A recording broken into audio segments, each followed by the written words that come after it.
তো আজকে এমফেস বা মাইটোটিক ফেজ অর্থাৎ মাইটোসিস কোষ বিভাজন সম্পর্কে এখানে আলোচনা করা হবে। এর আগের দিন আমরা কোষচক্র দেখেছি। তো কোষচক্র জি2 ফেজ থেকে মাইটোসিস বা বিভাজন পর্যায়ে প্রবেশ করে। একটি জটিল প্রক্রিয়া নিউক্লিয়াসের বিভাজন ও পুনর্গঠন, সাইটোপ্লাজমের নতুন দুটি কোষে গমন, সেল মেমব্রেন এবং উদ্ভিদ কোষে কোষপ্রাচীর গঠনের মাধ্যমে দুটি অপত্য কোষ সৃষ্টির মধ্য দিয়ে এমফেজ সমাপ্ত হয়। কোষচক্রের মোট সময়ের 5 থেকে 10 ভাগ সময় মাইটোটিক ফেজের জন্য। স্তন্যপায়ীদের জন্য মাইটোটিক ফেজ 1 থেকে 1.5 ঘন্টা স্থায়ী হয়। এভাবেই ইন্টারফেজ, এমফেজ, ইন্টারফেজ চক্রাকারে চলতে থাকে। এখন আমরা দেখব ইন্টারফেজ ও এমফেজের মধ্যে পার্থক্য। এটি কোষ বিভাজন, আমরা আগেই বলেছি, এটা প্রস্তুতি। কারণ পরবর্তী কোষ বিভাজনে যাওয়ার জন্য এখানে প্রস্তুতি গ্রহণ করা হয়ে থাকে এমফেজ। এটা এখানে হচ্ছে কোষের বিভাজিত হয়, অর্থাৎ একটি কোষ থেকে দুটি, এটি বিভাজনটা এই এমফেজ দশায় হয়ে থাকে। কোষচক্রের 90 থেকে 95, আমরা আগে দেখেছি, 90 থেকে 95% সময় এখানে বের হয়, আর কোষচক্রের 5 থেকে 10% সময় এমফেজে বের হয়। এই দশায় কোষীয় সংগঠনের বৃদ্ধি এবং সংখ্যাগত বৃদ্ধি ঘটে। এই দশায় কোষীয় সংগঠনের বিস্তার ও বিভাজন ঘটে, অর্থাৎ এখানে হচ্ছে বিভাজন হবে। আর এখানে হচ্ছে ক্রোমাটিন হিসেবে থাকবে বংশগত বস্তুগুলো, ক্রোমোজোম যেগুলোকে আমরা বলি, ওটা ক্রোমাটিন হিসেবে থাকবে। আর এই দশায় বংশগত বস্তু ক্রোমোসোম হিসেবে থাকবে। তো এখন আমরা দেখব যে মাইটোসিস কোষ বিভাজন কিভাবে হয়, সেটা আমরা এখন দেখব। সম্পূর্ণ মাইটোসিস কোষ বিভাজন প্রক্রিয়া দুটি প্রধান ভাগে বিভক্ত, অর্থাৎ ক্যারিওকাইনেসিস। মাইটোসিস প্রক্রিয়া চলাকালীন নিউক্লিয়াসের বিভাজন আমরা আগেই জানি। ক্যারিওকাইনেসিস কাকে বলে? নিউক্লিয়াসের বিভাজনকে। সাইটোকাইনেসিস কাকে বলে? সাইটোপ্লাজমের বিভাজনকে। এখন আমরা দেখব ক্যারিওকাইনেসিস, অর্থাৎ নিউক্লিয়াসের বিভাজনটা এখন নিয়ে আলোচনা করা হবে। এরপরে সাইটোকাইনেসিস, সাইটোপ্লাজমের বিন্যাস নিয়ে বিভাজন নিয়ে আলোচনা করা হবে। এখন আমরা দেখি ক্যারিওকাইনেসিস। মাইটোসিস বলতে মূলত ক্যারিওকাইনেসিসকেই বোঝানো হয়ে থাকে। মাইটোসিস কোষ বিভাজনের মাতৃকোষের নিউক্লিয়াস থেকে দুটি অপত্য নিউক্লিয়াস সৃষ্টি হওয়াকে ক্যারিওকাইনেসিস, অর্থাৎ একটা নিউক্লিয়াস থাকবে,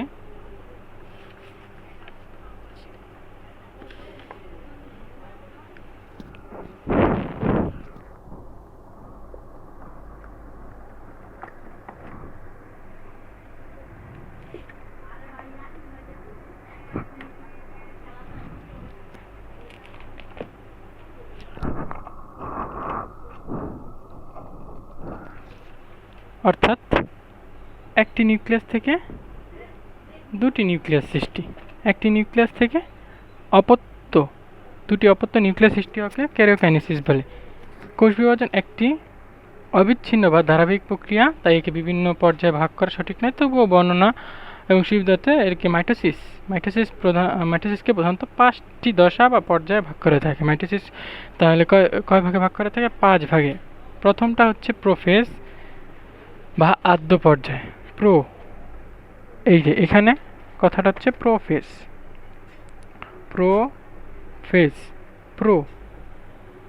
প্রো মানে আদি, অর্থাৎ আদি বা পূর্ব, এবং ফেজ, এই যে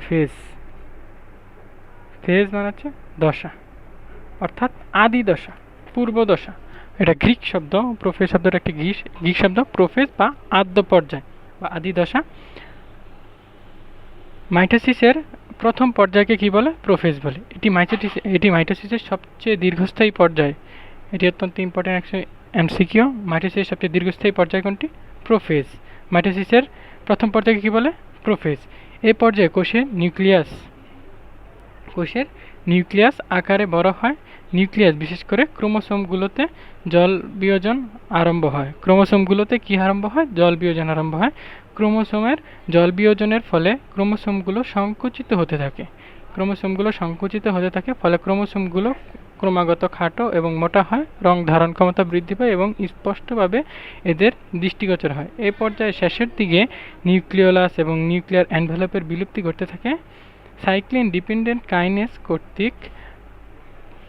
কর্তৃক প্রোটিন ফসফোরাইলেশনের কারণে ক্রোমোসোমের সংকোচন শুরু হয় এবং কতক প্রোটিনের ফসফোরাইলেশনের কারণে নিউক্লিয়ার এনভেলপের বিলুপ্তি ঘটে। এখানে যে নিউক্লিয়ার এনভেলপ, এই যে নিউক্লিয়ার এনভেলপ যেটাকে বলে, নিউক্লিয়াসের চারদিকে যেটা এনভেলপ মানে আবরণ, নিউক্লিয়াসের আবরণ, এই আবরণটা আস্তে আস্তে অদৃশ্য হতে শুরু করে, যেটা আমরা পরবর্তীতে দেখতে পারবো আরও ভালোভাবে। অর্থাৎ প্রোফেজ দশাটা কি? প্রোফেজ দশাটা মাইটোসিসের সবচেয়ে দীর্ঘস্থায়ী পর্যায়, আর এটা মাইটোসিসের প্রথম পর্যায়। এই দশাটা বেশি ইম্পর্টেন্ট না, শুধু এমসিকিউর জন্য কয়েকটা ইম্পর্টেন্ট। এই দশাতে কি হয়?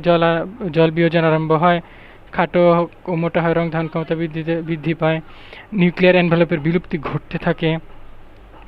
আর আর এই যে এখানে ক্রোমাটিড কাকে বলে? প্রতিটি ক্রোমোসোম সেন্ট্রোমিয়ার ব্যতীত লম্বালম্বিভাবে অনুদৈর্ঘ্যে দুটি সূত্রে বিভক্ত থাকে। এই প্রতিটি সূত্রকে ক্রোমাটিড বলে।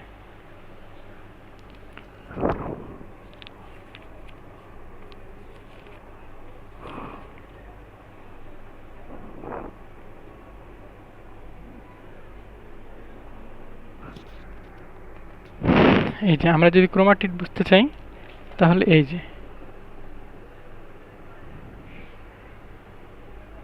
এটাকে বলে ক্রোমোসোম। আর ক্রোমাটিড কাকে বলে? সেন্ট্রোমিয়ার। এই মাঝখানেটাকে সেন্ট্রোমিয়ার। সেন্ট্রোমিয়ার যদি বাদ দিই তাহলে এই যে এইটা মাঝখানে গোলটা বাদ দিলে এইটা জোড়া লাগে যায়, আবার এইটা। তাইলে এখানে বলছে প্রতিটি ক্রোমোসোম সেন্ট্রোমিয়ার ব্যতীত লম্বালম্বিভাবে অনুদৈর্ঘ্যে দুটি সূত্রে বিভক্ত থাকে। এখানে কয়টা সূত্র হচ্ছে? তাহলে যদি সেন্ট্রোমিয়ারটা বাদ দিই তাহলে এটা বাদ দিলে এটা একটা সূত্র, এটা একটা সূত্র, এই যে একটা সূত্র, এটা একটা সূত্র। এই প্রত্যেকটা সূত্রকে ক্রোমাটিড বলে। প্রতিটি ক্রোমোসোমে সেন্ট্রোমিয়ার ব্যতীত লম্বালম্বিভাবে অনুদৈর্ঘ্যে দুটি সূত্রে বিভক্ত থাকে, প্রতিটি সূত্রকে ক্রোমাটিড বলা হয়। ক্রোমোসোমগুলো প্রোফেজ পর্যায়ে ক্রোমাটিডে বিভক্ত হলেও আলোক অনুবীক্ষণ যন্ত্র স্পিন্ডল তন্তু সৃষ্টির সূচনা ঘটে। স্পিন্ডল তন্তু এখানে মূলত এমসিকিউর জন্য এই যে এই এমসিকিউটি ইম্পর্টেন্ট। সূচনা ঘটে, বিলুপ্তি ঘটতে থাকে, ওয়ার্ডগুলা খেয়াল করতে হবে আমাদের। বিলুপ্তি ঘটতে থাকে, এই পর্যায়ে স্পিন্ডল তন্তু সৃষ্টির সূচনা ঘটে। আর এটি মাইটোসিসের সবচেয়ে দীর্ঘস্থায়ী পর্যায়, মাইটোসিসের প্রথম পর্যায়। তাহলে হবে এবার হচ্ছে প্রোমেটাফেজ। আমরা আগেই জানি যে প্রো মানে কি? প্রো মানে আদি, মেটা মানে হচ্ছে মধ্য। তাহলে প্রোমেটাফেজ মানে কি? আদি মধ্য দশা। তাহলে প্রোমেটাফেজ, প্রোমেটাফেজ। তাহলে প্রো মানে আদি, মেটা মানে মধ্য, ফেজ মানে পর্যায় বা দশা। অর্থাৎ প্রোমেটাফেজ মানে হচ্ছে প্রাক মধ্য পর্যায়। এই পর্যায়ে কি হয় দেখা যায়, এই পর্যায়ে আর যদি চিত্রটা খেয়াল করি আমরা, প্রোফেজ দশার চিত্রটা আমাদের পরীক্ষার জন্য অত্যন্ত ইম্পর্টেন্ট। চিত্রটা কীভাবে আঁকতে হবে আমি দেখিয়ে দিচ্ছি। প্রথমে এরকম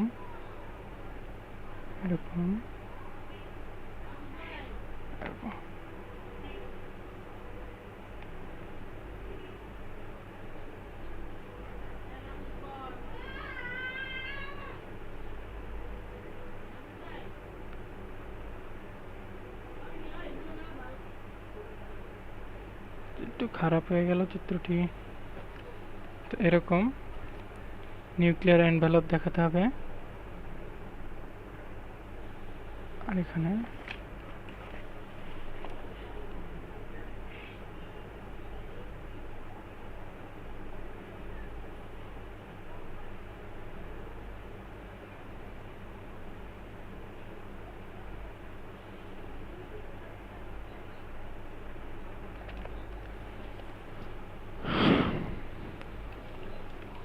তো এটা হচ্ছে কোষ প্রাচীর।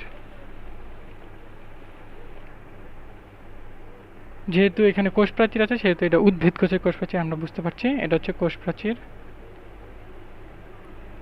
এটা হচ্ছে নিউক্লিয়ার এনভেলপ, এটা হচ্ছে ক্রোমোসোম, এটা হচ্ছে সেন্ট্রোমিয়ার, আর এখানে নিউক্লিয়াস থাকবে। এই যে নিউক্লিয়াস, বৈচিত্র্য আছেই দেওয়া। দেখো তোমরা, নিউক্লিওলাস, সেন্ট্রোমিয়ার, নিউক্লিয়ার এনভেলপ, ভিতরেরটা কোষ ঝিল্লি, বাইরেরটা কোষ প্রাচীর, ভিতরেরটা কোষ ঝিল্লি, বাইরেরটা কোষ প্রাচীর। তো প্রোফেজ দশার যদি পরীক্ষা আসে তাহলে আমরা একটু বর্ণনা দিয়ে শুধু চিত্রটা দিয়ে দিব। এবার হচ্ছে প্রোমেটাফেজ। প্রোমেটাফেজ দশা হচ্ছে আদি মধ্য পর্যায়। এই পর্যায়ে কি হয়? প্রোফেজ পর্যায়ের পরবর্তী এবং মেটাফেজ পর্যায়ের অগ্রবর্তী পর্যায়কে কি বলে? প্রোমেটাফেজ। এটি অত্যন্ত স্বল্পস্থায়ী পর্যায়। প্রোফেজের একেবারে শেষ দিকে উদ্ভিদ কোষে কতগুলো প্রোটিন সমন্বয়ে দুমেরুযুক্ত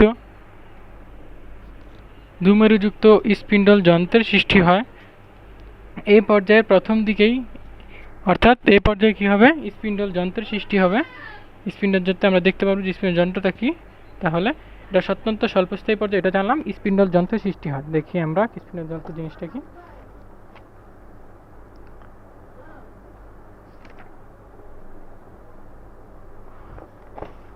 এটা মানে দেখা যাচ্ছিল না, একে এই পর্যায়ে ওটি অত্যন্ত স্বল্পস্থায়ী পর্যায়ে পর্যায়ে স্পিন্ডল যন্ত্রের সৃষ্টি হয়, এটাই আমরা জানলাম।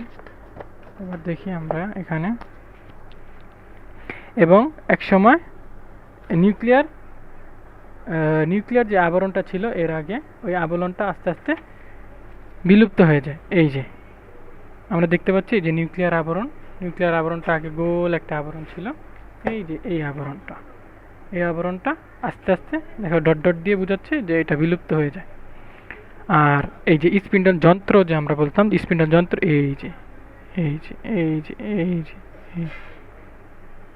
এগুলো হচ্ছে স্পিন্ডল যন্ত্র। আর এই পর্যায়ে স্পিন্ডল যন্ত্রের সৃষ্টি হয়, নিউক্লিয়ার এনভেলপের বিলুপ্তি ঘটে, আর নিউক্লিওলাস এই যে আগে যেটা ছিল, এই যে গোল নিউক্লিওলাস যেটা ছিল গোল, এই নিউক্লিওলাসেরও বিলুপ্তি ঘটতে থাকে এই পর্যায়ে। আর স্পিন্ডল যন্ত্রের দুমেরুর মধ্যবর্তী অঞ্চলগুলোকে বলে বিষুবীয়, দুমেরুর মধ্যবর্তী অঞ্চলকে বিষুবীয় অঞ্চল। স্পিন্ডল যন্ত্রগুলো এক মেরু থেকে, এই যে একটা মেরু থেকে অপর মেরু, এগুলোকে মেরু বলে, একটা মেরু। আর এটা হচ্ছে এই মধ্যবর্তী অঞ্চলগুলো হলো বিষুবীয় অঞ্চল। এই স্পিন্ডল যন্ত্রগুলো এক মেরু হতে অপর মেরু পর্যন্ত বিস্তৃত, এদেরকে স্পিন্ডল ফাইবার বলে, এগুলো স্পিন্ডল ফাইবার। প্রোমেটাফেজ পর্যায়ে সেন্টোমিয়ার স্পিন্ডল যন্ত্র, এই যে সেন্টোমিয়ারটা দেখো স্পিন্ডল ফাইবারের সাথে। আমি জাস্ট মাঝখানের জিনিসটা কি যেরকম করে, মানে মাঝখানে জাস্ট জিনিসটা বোঝার জন্য, এই যে সেন্টোমিয়ার মাঝখানে থাকবে, আর এই যে ক্রোমোসোম, মানে স্পিন্ডল ফাইবারের সাথে সেন্টোমিয়ারটা লাগানো থাকবে, এটাই বোঝাচ্ছে। এই যে এখানে বলছে যে সেন্টোমিয়ার স্পিন্ডল যন্ত্রের নির্দিষ্ট তন্তুই হচ্ছে স্পিন্ডল ফাইবার। এই সময় ক্রোমোসোম ওগুলোর সাথে স্পিন্ডল ফাইবারের সাথে ক্রোমোসোম লাগার কারণে ওগুলো আন্দোলিত হয়, এই আন্দোলনকে বলা হয় ক্রোমোসোমীয় নৃত্য। আসলে ক্রোমোসোমগুলো বিষুবীয় অঞ্চলে দিয়ে ক্রোমোসোমের সেন্টোমিয়ার বীজ সংযুক্তকারী তন্তুকে ট্র্যাকশন ফাইবার বলে। আর যেই তন্তুটাই সেন্টোমিয়ারকে আকর্ষণ করে সেটাকে বলে কি, ট্র্যাকশন ফাইবার। আর এখানে লাগার ফলে যে নৃত্য দেখা যায় সেটাকে বলে ক্রোমোসোমীয় নৃত্য। যদি বলা হয় ক্রোমোসোমীয় নৃত্য কোথায় দেখা যায়, তাহলে আমাদের অবশ্যই বলতে হবে প্রোমেটাফেজ পর্যায়ে দেখা যায়। আর এখানে বলে ট্র্যাকশন ফাইবার, সেটা আমরা জানলাম। আর প্রাণী কোষে স্পিন্ডল যন্ত্র সৃষ্টি ছাড়াও সেন্ট্রিওল দুমেরুতে অ্যাস্টার রশ্মি বিচ্ছুরিত হয়, এটা লাগবে না। স্পিন্ডল ফাইবার সেন্টোমিয়ারের কাইনেটোকরের মোটর প্রোটিনের সংযুক্ত হয়। স্পিন্ডল ফাইবার সেন্টোমিয়ারের কাইনেটোকরের মোটর প্রোটিনের সংযুক্ত হয়। এই প্রোটিন এটিপিকে ভেঙে এডিপি সৃষ্টি করে এবং শক্তি নির্গত করে। এই শক্তি খরচ করে ক্রোমোসোম মাইক্রোটিউবিল ধরে চলতে থাকে। এত কিছু পড়া দরকার নেই, এখানে শুধু আমরা বলবো স্পিন্ডল ফাইবার সেন্টোমিয়ারে কাইনেটোকরের মোটর প্রোটিনের সংযুক্ত হয়। আর পূর্ব ক্রোমোসোমের নৃত্য কোথায় এটা দেখা যায়। আর স্পিন্ডল ফাইবারের সাথে কি লাগে, সেন্টোমিয়ার লাগে। আর এবার যে কি নিউক্লিয়াসের বিলুপ্তি ঘটে, আবার কি আমরা দেখলাম নিউক্লিওলাসের বিলুপ্তি ঘটে, আর স্পিন্ডল যন্ত্রের সৃষ্টি হয়। এগুলো বললেই এটা মানে প্রোমেটাফেজ পর্যায়টা আমাদের পড়া হয়ে যাবে। আর প্রোমেটাফেজ চিত্রতে এই যে প্রথমে কোষ প্রাচীর আঁকবা, তারপরে যে নিউক্লিয়ার এনভেলপটা একটু বিলুপ্তি বুঝাবা, এই যে স্পিন্ডল যন্ত্রের সৃষ্টি বুঝাবে, স্পিন্ডল যন্ত্রগুলো দিবা, আর জাস্ট ক্রোমোসোমটা আঁকবা। ওকে, জাস্ট ক্রোমোসোমটা আঁকবা। এবারে যে জাস্ট চিহ্নিত করে দেবে সব আগের মতো, যে কোষ প্রাচীর, মেরু, স্পিন্ডল যন্ত্র, সেন্টোমিয়ার, ক্রোমোসোম, এই যেগুলো ক্রোমোসোম, এই যে বিলুপ্ত প্রায় নিউক্লিয়ার এনভেলপ, আর এই যে বিলুপ্ত প্রায় নিউক্লিয়াস। ঠিক আছে, অত্যন্ত সহজ একটা চিত্রটা লাগবেই যদি এই পরীক্ষা আসে। এটা তো পরীক্ষা কীভাবে আসবে সেগুলো ধারণা আমরা দিব ইনশাআল্লাহ। তো এবার হচ্ছে মেটাফেজ বা মধ্য পর্যায়। মেটা মানে কি মধ্য, ফেজ মানে কি পর্যায়, অর্থাৎ মধ্য পর্যায়। মেটাফেজ বা মধ্য পর্যায় কি হয়, ক্রোমোসোম স্পিন্ডল যন্ত্রের বিষুবীয় অঞ্চলে এসে অবস্থান করে। বিষুবীয় অঞ্চলটা যে কি মাঝখানের যেই অঞ্চলটা, এই মাঝখানের অঞ্চলে যে এটা হচ্ছে মেটাফেজ পর্যায়। এই যে ক্রোমোসোমের বিষুবীয় অঞ্চলে অবস্থান করে। তারপর কি স্পিন্ডল যন্ত্রের ধুমেরুর মধ্যবীয় অঞ্চলকে বিষুবীয় বা নিরক্ষীয় অঞ্চল বলা হয়, আমরা আগে জানলাম। কোষ বিভাজনের সময় মেটাফেজ দশায় স্পিন্ডল যন্ত্রের বিষুবীয় অঞ্চলে বিন্যস্ত হওয়াকে মেটাকাইনেসিস বলে। আর কোষ বিভাজনের মেটাফেজ দশায় স্পিন্ডল যন্ত্রের বিষুবীয় অঞ্চলে ক্রোমোসোমের বিন্যস্ত হওয়াকে কি বলে? মেটাকাইনেসিস। তাহলে যদি মেটাকাইনেসিসের সংজ্ঞা চাই তাহলে আমরা বলবো কোষ বিভাজনের মেটাফেজ দশায় স্পিন্ডল যন্ত্রের বিষুবীয় অঞ্চলে ক্রোমোসোমের বিন্যস্ত হওয়াকে কি বলে? মেটাকাইনেসিস বলে। এই পর্যায়ে ক্রোমোটিডগুলো সবচেয়ে বেশি খাটো, মোটা ও স্পষ্ট দেখা যায়। এই দেখো, এই পর্যায়ে ক্রোমোসোমগুলো দেখো চিকন চিকন চিকন চিকন, বোঝা যাচ্ছে না? এই যে ক্রোমোসোমগুলো, এই যে যদি আমরা এরকম বুঝি, ক্রোমোসোমগুলো এরকম থাকে, মনে করে এই যে এরকম, মানে জাস্ট ক্রোমোসোম বোঝানোর জন্য। আর এর পরবর্তী পর্যায়ে মেটাফেজ পর্যায়ে এগুলো আরও গাঢ় হয়। গাঢ় হওয়ার কারণ কি? এটা আরও স্পষ্ট দেখায় না? এটা ছিল কিসে? প্রোমেটাফেজ পর্যায়ে, আর এটা মেটাফেজ পর্যায়ের বৈশিষ্ট্যই এটা। তাহলে কি? স্পিন্ডল যন্ত্রের বিষুবীয় অঞ্চলে অবস্থান করবে, মেটাকাইনেসিস দেখা যাবে, আর এই পর্যায়ে সবচেয়ে খাটো, মোটা ও স্পষ্ট দেখা যাবে। ক্রোমোসোমের খাটো ও মোটা হওয়াকে কি বলে? কনডেনসেশন। ক্রোমোসোমের খাটো মোটা হওয়াকে কি বলে? কনডেনসেশন। আর এই অতিমাত্রায় কয়েলিং প্রক্রিয়াটি হয়ে থাকে, তাকে বলে সুপার কয়েলিং। আর এখান থেকে কিছু ইম্পর্টেন্ট নাই। আর এই পর্যায়ে কি? নিউক্লিয়ার এনভেলপ ও নিউক্লিওলাস একদম বিলুপ্ত হয়ে যায়। দেখো এখানে বিলুপ্ত হতে থাকে, আর এই পর্যায়ে নিউক্লিয়ার এনভেলপ নাই, একদম নাই। এই যে এটা ছিল, এটা একদম নাই। আর কি? নিউক্লিওলাসটা একদম নাই, নিউক্লিওলাসের সম্পূর্ণ বিলুপ্ত করতে থাকে। তাহলে এখান থেকে আমরা জানতে পারলাম যে কয়েকটা জিনিস। এক, বিষুবীয় অঞ্চলে অবস্থান করে ক্রোমোসোম, মেটাকাইনেসিস দেখা যায়, ক্রোমোসোম সবচেয়ে খাটো ও মোটা। তারপরে কি? কনডেনসেশন দেখা যায়, সুপার কয়েলিং দেখা যায়, নিউক্লিয়ার এনভেলপ ও নিউক্লিওলাস সম্পূর্ণ বিলুপ্ত করতে থাকে, সেন্ট্রোমিয়ার সম্পূর্ণ বিভক্ত হয়ে দুটি অপত্য সেন্ট্রোমিয়ার সৃষ্টি করে। তাহলে সেন্ট্রোমিয়ার সম্পূর্ণ বিভক্ত হয়ে দুটি অপত্য সেন্ট্রোমিয়ার সৃষ্টি করে। এটা একটা ভালো এমসিকিউ। এই এমসিকিউটা কোন দশায় সেন্ট্রোমিয়ার সম্পূর্ণ বিভক্ত হয়ে দুটি অপত্য সেন্ট্রোমিয়ার সৃষ্টি করে? মেটাফেজ দশায়। অ্যানাফেজ আমরা জানি যে একটা বাসের নাম আছে অ্যানা বাস কি অনেক দ্রুত চলে, মানে কি অনেক গতিতে চলে। তো অ্যানাফেজ মানেটা কি? অ্যানা মানে হচ্ছে গতি, আর ফেজ মানে আমরা কি জানি? পর্যায়। তাহলে গতি পর্যায়, অ্যানাফেজ মানে হচ্ছে গতি পর্যায়। তো গতি পর্যায়ে কি হয় দেখো, সেন্ট্রোমিয়ার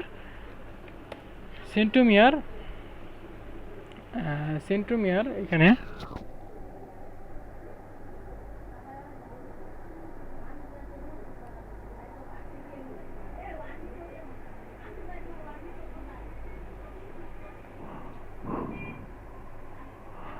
তো এই পর্যায়ে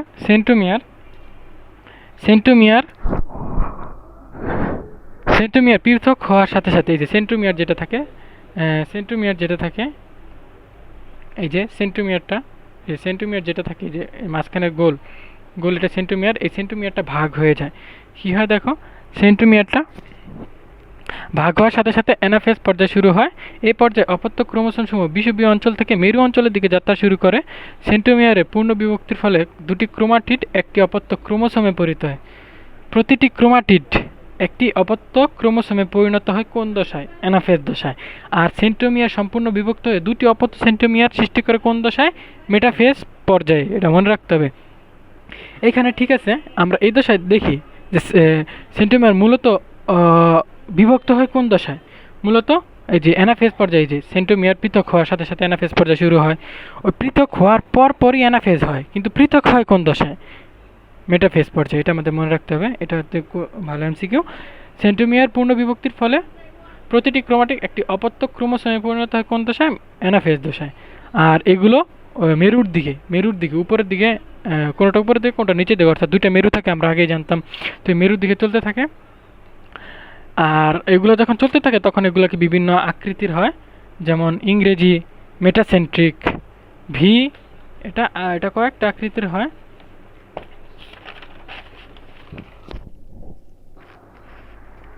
এটা ভি, এল, জে, আই, এই চারটা আকৃতির হয়। তো কোনটাকে কি বলে আমরা দেখবো এখন। এটা হচ্ছে ভি আকৃতি, যে সেটা হচ্ছে মেটাসেন্ট্রিক।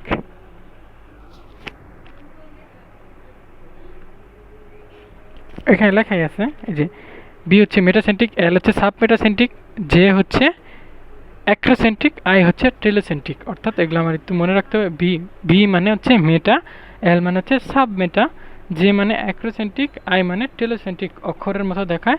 ক্রোমোসোমগুলো মেরুর কাছাকাছি পৌঁছালে অ্যানাফেজ অর্থাৎ গতি পর্যায়ের সমাপ্তি ঘটে। এই যে অ্যানাফেজ পর্যায়ে এই তো এই দেখো প্রথমে দেখো এটার ভিতরে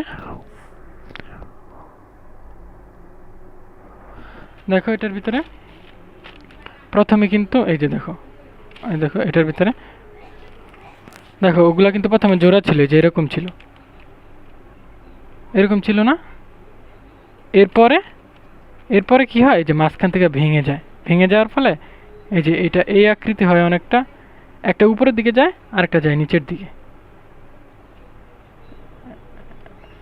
একটা উপরের দিকে যায় আর একটা নিচের দিকে যায়। এই যে এরকম মূলত এরকম হয়, আর কোনোটা এরকম হয়। এই দেখো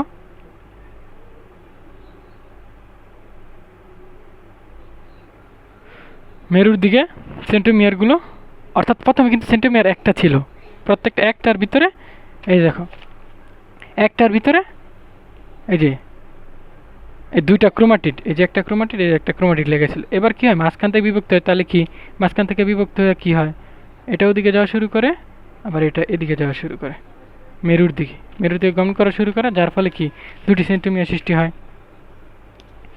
আর এটা কি মেরুর দিকে যাত্রা শুরু করে। এবার দেখি আমরা টেলোফেজ পর্যায় বা অন্ত পর্যায়। টেলো মানে হচ্ছে শেষ,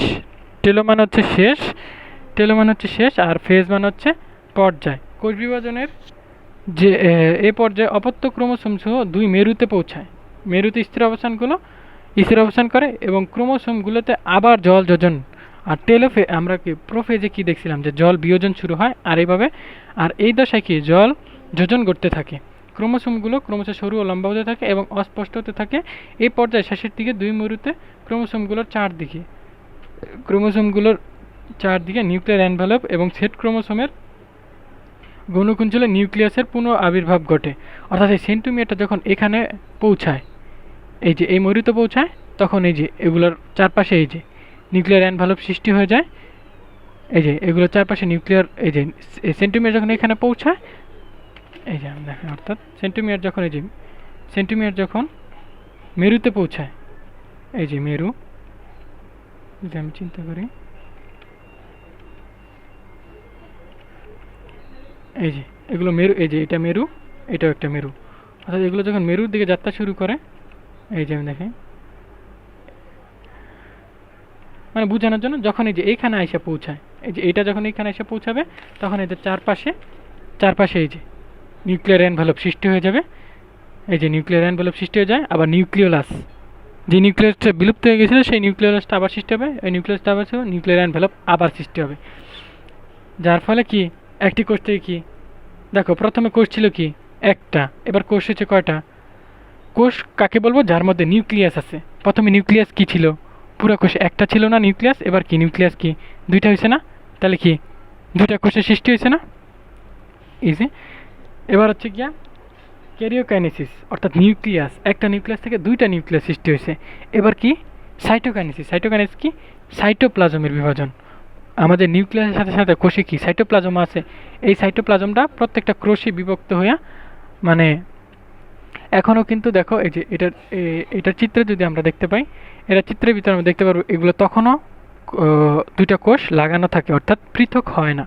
পৃথক হয় কখন, আমরা এটা হচ্ছে পৃথক হবে কখন, যখন একদম কোষ প্রাচীরটা মাঝখান থেকে দুভাগ হয়ে যাবে, অর্থাৎ এই কোষ প্রাচীরটা মাঝখান থেকে দুভাগ হয়ে যাবে, তখন এটা দুইটা হবে। আর আর দুইটা হওয়া মানে হচ্ছে সাইটোকাইনেসিস, অর্থাৎ সাইটোপ্লাজমিক বিভাজন। কারণ কি এগুলো আশেপাশে যে সাইটোপ্লাজম আছে, এই সাইটোপ্লাজমগুলো কি যেহেতু দুইটা ভাগ হয়ে যায়, তাহলে কি মনে করো যে এই যে একটা পাত্রের ভিতরে এই যে একটা কেকটা এই যে এই জায়গায় উভয় জায়গায় কি মনে করো বাদাম আছে, এগুলো সব বাদাম চিন্তা করো। আর মাঝখান দিয়ে যদি ভাগ করে দাও, তাহলে কি বাদামগুলো ভাগ হয়ে গেল না, দুই ভাগে ভাগ, এইটা এক ভাগ, এটা এক ভাগ। আর ওই বাদামগুলোই মূলত সাইটোপ্লাজম, তো সাইটোপ্লাজমগুলো মাঝখান থেকে উপরে এক ভাগ নিচে এক ভাগ হওয়াকে এটারই বলা হচ্ছে সাইটোকাইনেসিস কি দেখো, টেলোফেজ শেষের পর্যায়ে সাইটোকাইনেসিস আরম্ভ হয়। বিভাজনরত কোষে সাইটোপ্লাজম বিভক্ত হয় সাইটোকাইনেসিস, আর সাইটোকাইনেসিস হয় কীভাবে? কোষ প্লেট ও কোষ প্রাচীর, এই যে মাঝখান দিয়া কোষ প্লেট ও কোষ প্রাচীর সৃষ্টির মাধ্যমে এখান থেকে এন্ডোপ্লাজমিক রেটিকুলাম থেকে আসে ফ্রাইব্রোব্লাস্ট এবং ক্ষুদ্র ভেসিকল মিলিত হয়ে কোষ প্লেট তৈরি করে। বিষুবীয় অঞ্চলে লাইসোসোমের ফ্রাইব্রোসোম জমা এবং প্লাজমা লেমেলা, অর্থাৎ এখানে এই জিনিসটা আসলে ভিতরের দিকে ঢুকতে থাকে, কোষ প্লেট সৃষ্টি হয় আর কোষ প্রাচীর ভিতরের দিকে ঢুকতে, এই যে কোষ প্লেটের উপর হেমিসেলুলোজ অনাবদ্ধ জমা কোষ প্রাচীর গঠন করে। কোষ প্রাচীর গঠনের ফলে মাতৃকোষটি পরবর্তী দুভাগে বিভক্ত হয়ে দুইটি অপত্য কোষে জমা যায়। এই যে কোষ প্রাচীর সৃষ্টি হয়, মাঝখান দিয়ে কোষ প্রাচীর সৃষ্টি হতে থাকে আর কোষ প্রাচীর সৃষ্টি হয়ে এইটা মূলত এই যে ভাগ হয়ে যায়। আর এভাবেই একটা কোষ থেকে দুইটা কোষ সৃষ্টি হয়, এই যে একটা কোষ থেকে দুইটা কোষ সৃষ্টি।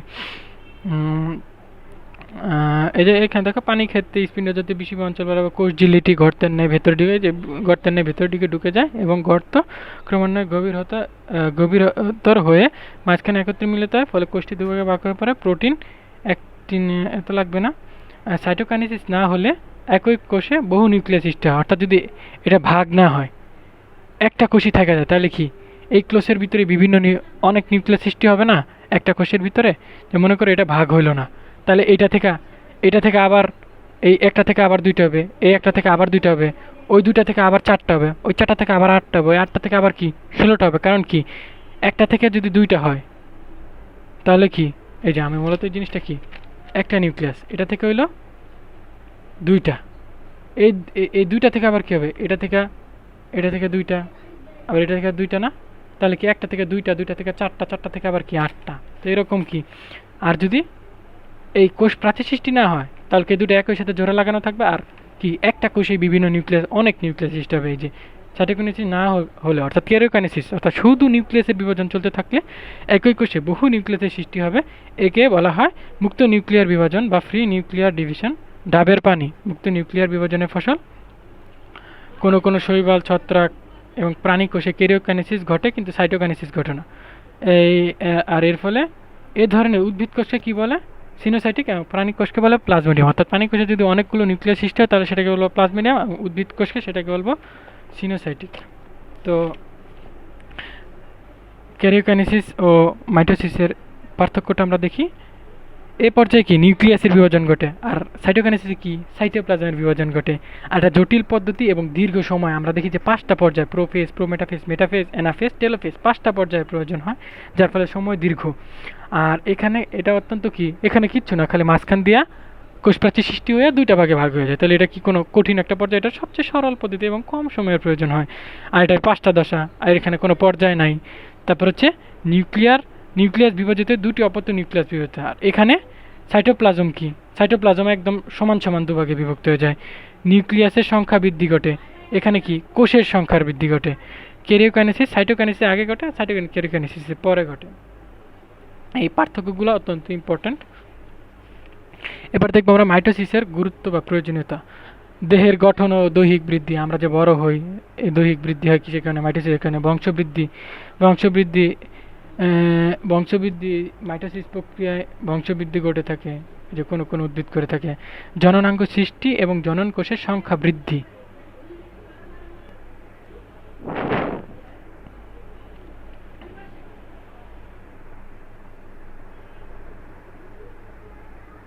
জনন কোষের সংখ্যা বৃদ্ধি।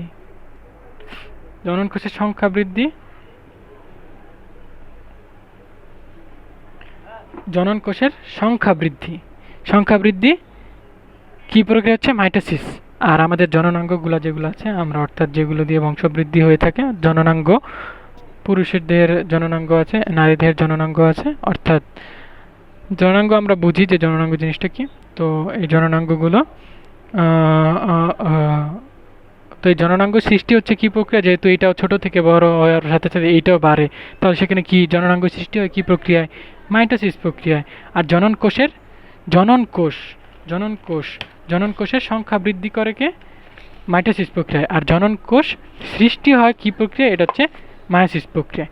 জনন কোষের সংখ্যা বৃদ্ধি মাইটোসিস প্রক্রিয়ায়, আর জনন কোষ সৃষ্টি হচ্ছে কি প্রক্রিয়ায়? মায়োসিস প্রক্রিয়ায়।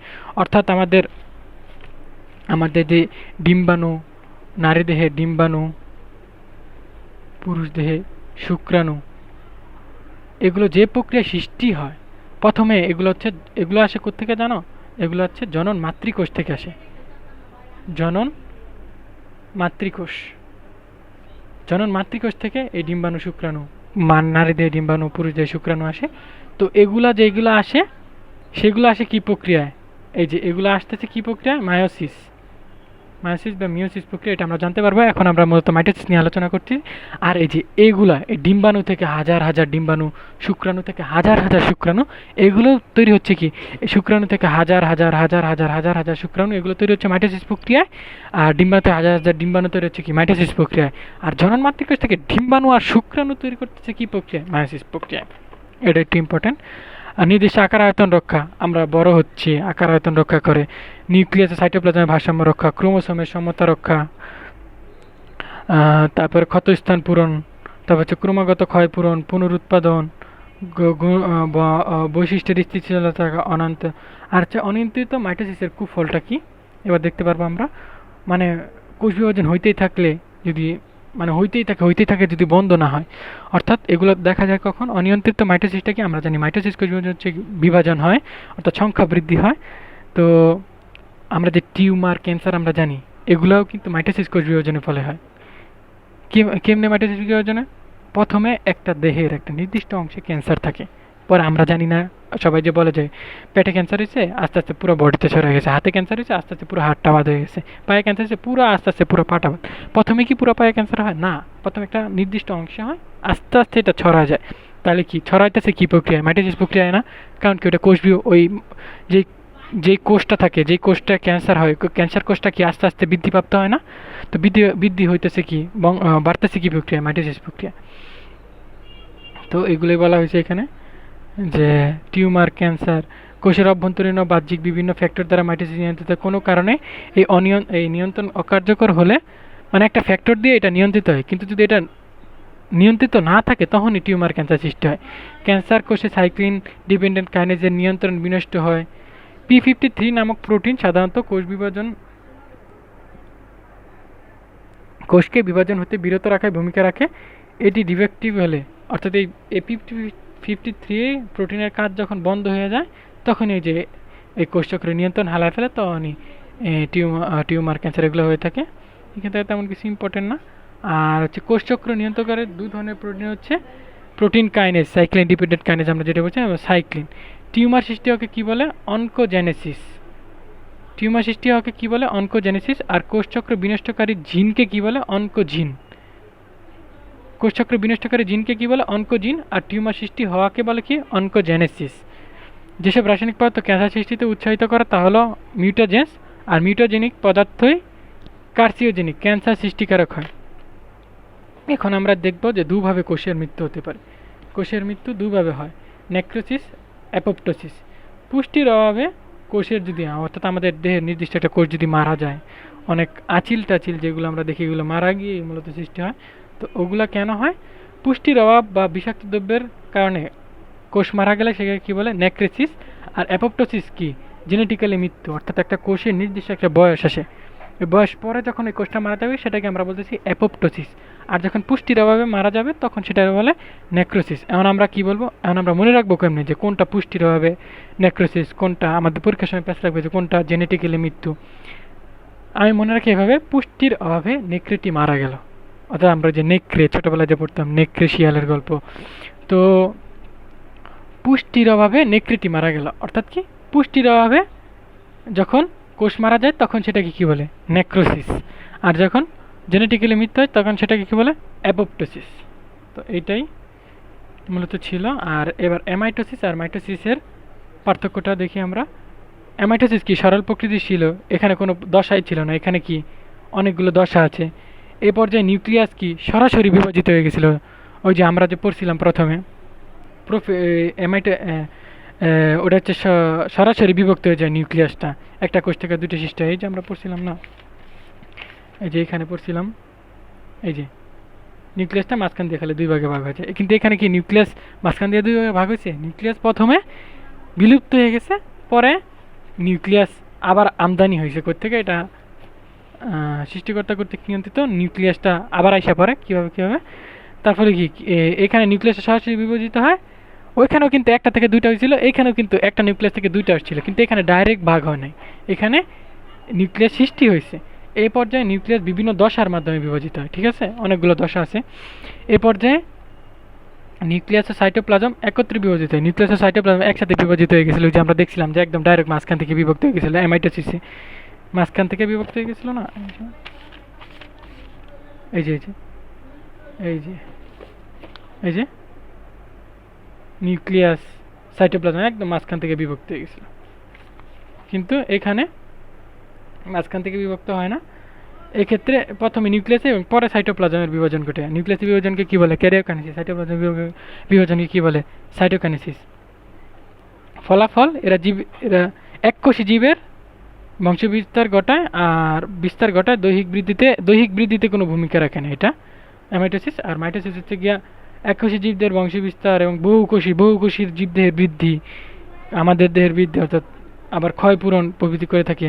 এটা হচ্ছে কি প্রত্যক্ষ কোষ বিভাজন, আর এটা কি পরোক্ষ কোষ বিভাজন। ওটা হচ্ছে গিয়ে এককোষী জীবে ঘটে, যেমন ইস্ট, ব্যাকটেরিয়া, প্রোটোজোয়া, যে আমরা বলছিলাম এই ব্যাকটেরিয়া, তারপর যেখানে আমরা বললাম না ব্যাকটেরিয়া, ইস্ট, অ্যামিবা, তো ব্যাকটেরিয়া, ইস্ট, অ্যামিবা। আর এটা হচ্ছে উন্নত উদ্ভিদ ও প্রাণী কোষে মাইটোসিস দেখা যায়।